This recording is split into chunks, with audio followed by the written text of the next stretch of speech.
हसन बसरी रहमतुल्लाह अलैह का दौर था। उनकी एक शागिर्द थी जो बाकायदा उनका दर्स सुनने आया करती थी। इबादत गुजार औरत थी, नेक औरत थी। शौहर अच्छा कारोबार करता था, मगर जवानी में ही दुनिया छोड़ गया। अब उसके पास एक बेटा था जिसकी परवरिश की जिम्मेदारी उसी पर थी। माँ ने सोचा, अगर मैं दूसरा निकाह कर लूंगी तो शौहर तो मिल जाएगा, मगर बच्चे की जिंदगी बर्बाद हो जाएगी। पता नहीं सौतेला बाप कैसा सुलूक करे। उसने अपना सब्र कुर्बान कर दिया, अपने अरमान कुर्बान कर दिए। बच्चा बड़ा हुआ। माँ ने उसे अपनी जान से भी ज्यादा चाहा, हर नेकी सिखाई, मगर बाहर की दुनिया ने उसे बदल दिया। जवान होते ही गलत संगत में पड़ गया। दौलत की भी कमी नहीं थी, सो ऐशो आराम के सारे दरवाजे खुले थे। यह तो क्लोरोफॉर्म की तरह होती है। एक बार इसका नशा चल जाए तो दिन कब चला कब डूबा कुछ पता ही नहीं चलता। अब यह बच्चा भी मस्त हो गया। शराब, शबाब, गुनाह माँ समझाती, मगर जैसे चिकना घरा हो। कभी कभी माँ पकड़कर हसन बसरी के पास ले जाती।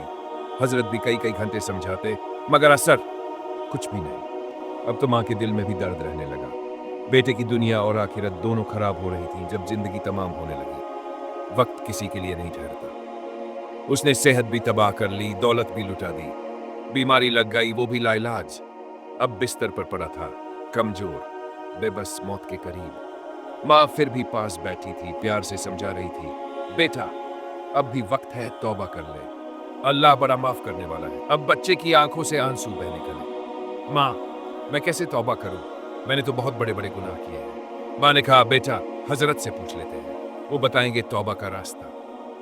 बेटे ने कहा, अम्मी हजरत को घर बुला लाओ। अगर मेरे मरने से पहले आ गए तो उनके सामने तौबा कर लूंगा। अगर मैं मर गया तो उनसे कहना कि मेरा जनाजा भी वहीं पर आए। माँ गई हसन बसरी के पास। हजरत उस वक्त खाने से फारिग हुए थे और आराम करने जा रहे थे। माँ ने दरवाजा खटखटाया। कौन? हजरत, मैं आपकी शागिर्दा हूँ। मेरा बेटा आखिरी हालत में है, तौबा करना चाहता है। हजरत चलिए।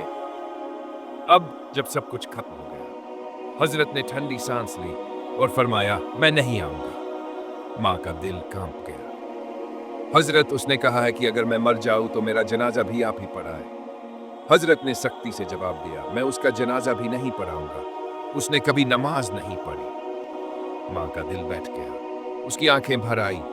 जब औलाद ही ठुकरा दे और दुनिया भी। माँ गम से टूटी हुई वापस लौटी। बच्चे ने माँ को रोते देखा तो तड़प उठा।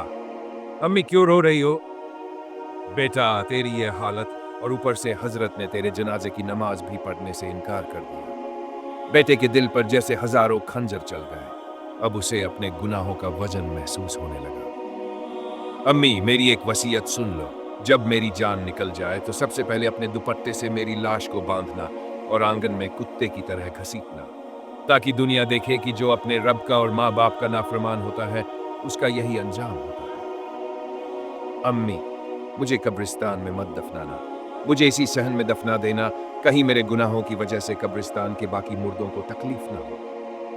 अब उसकी आंखों से आंसू रुक नहीं रहे थे। दिल टूट चुका था और अल्लाह को शायद यही मंजूर था। रहमत दरवाजे पर दस्तक देती है। रूह निकल गई। माँ उसकी आंखें बंद कर रही थी कि अचानक दरवाजा जोर जोर से बज उठा। कौन? मैं हसन बसरी हूँ। माँ ने कांपती आवाज में कहा, हजरत आप? हाँ। जब मैंने तुझे जवाब दिया और सो गया तो ख्वाब में अल्लाह का नूर देखा। अल्लाह ने मुझसे फरमाया, ए हसन बसरी, तू मेरा कैसा वली है जो मेरे एक वली का जनाजा पढ़ने से इनकार कर रहा है। मैं समझ गया कि अल्लाह ने तेरे बेटे की तौबा कबूल कर ली है। अब उसका जनाजा पढ़ाने आया हूँ। सबक जो जिंदगी बदल सकता है। देखा अल्लाह की रहमत कितनी बड़ी है। इंसान चाहे जितना भी गुनाह कर ले, अगर सच्चे दिल से तौबा कर ले तो अल्लाह उसे माफ कर देता है। माँ की दुआओं की ताकत किसी को भी बदल सकती है। इसलिए कभी मायूस मत होइए, अल्लाह से तौबा कीजिए। हो सकता है कि आपकी एक तौबा आपकी सारी जिंदगी बदल दे। ए अल्लाह, हमें नेक बनने की तौफीक अता फरमा, हमारी तौबा कबूल कर ले। आमीन।